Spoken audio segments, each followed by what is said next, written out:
Olson, would you take us in first to just what you found in your study? What period were you looking at?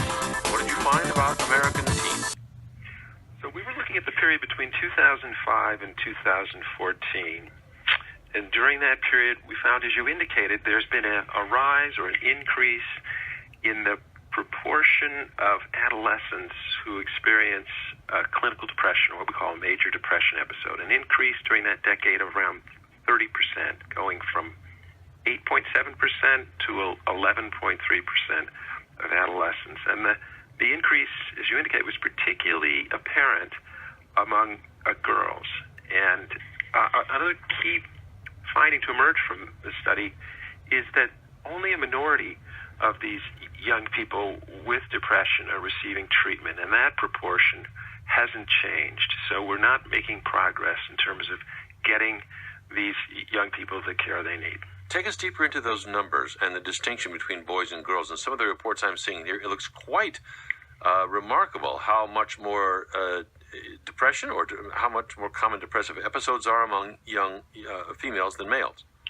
Right. Well, first of all, just for background, the risk of depression sharply rises as children transition into adolescence. And that increase, and we've seen this in other studies as well, is particularly prominent for girls. So by the time they're adolescents, their risk of depression is about twice as high as it is for boys.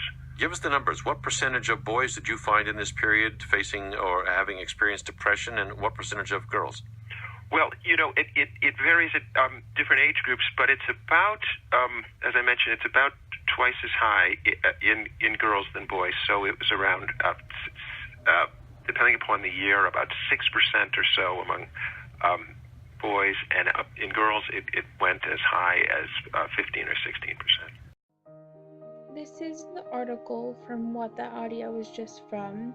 It's at wbur.org. It's like an online radio station. And this one from February 14th of 2017 was about depression on the rise for teenage girls.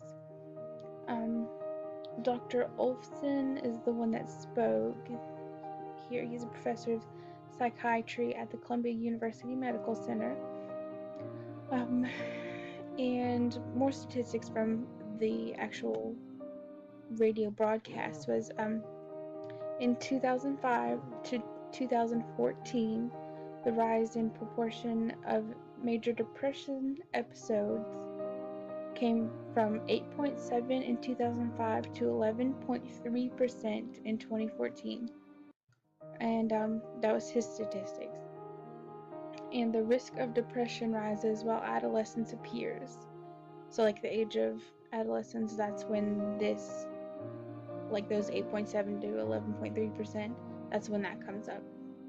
Late adolescence, when girls are in their late adolescence, they're 15 to 16% likely to have a major depressive episode, and boys are about 6%. So that's why this article is talking about just girls. And of those, the majority of them have anxiety and other problems prior to having that depressive episode. That's what his statistics are talking about.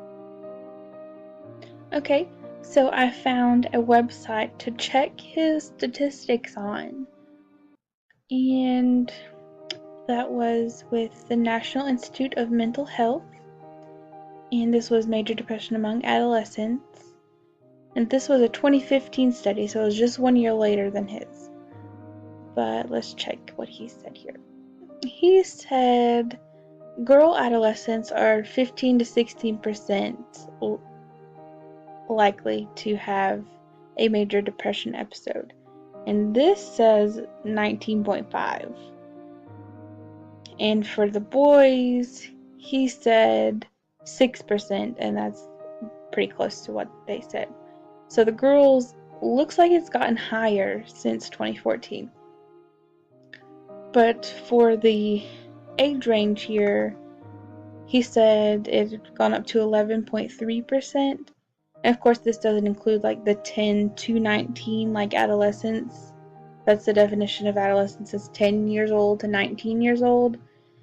But his could have included more age range, but this is pretty high, even without those date ranges. I take that back. I just did the math, and the average of these ages is 12.35%. So from his 11.3%, it looks like it's just gone up a little bit more than it was. So from this statistic standpoint, it looks like everything's just gone up a little bit more. So I guess his statistics could be right. Sorry if it's a little loud out here, but in summary, Dr. Olson seems to be correct with the statistics that he's given, because the numbers that he gave from 2014 were just a little over 1% lower than 2015, and that's very well possible for the problems that's going on in today's society. But the only thing that number means is that it does seem like he is correct, and something needs to be done about what's going on with these adolescents. And that was my media presentation for my juvenile justice class, and my name's Alexis Powers. Thank you.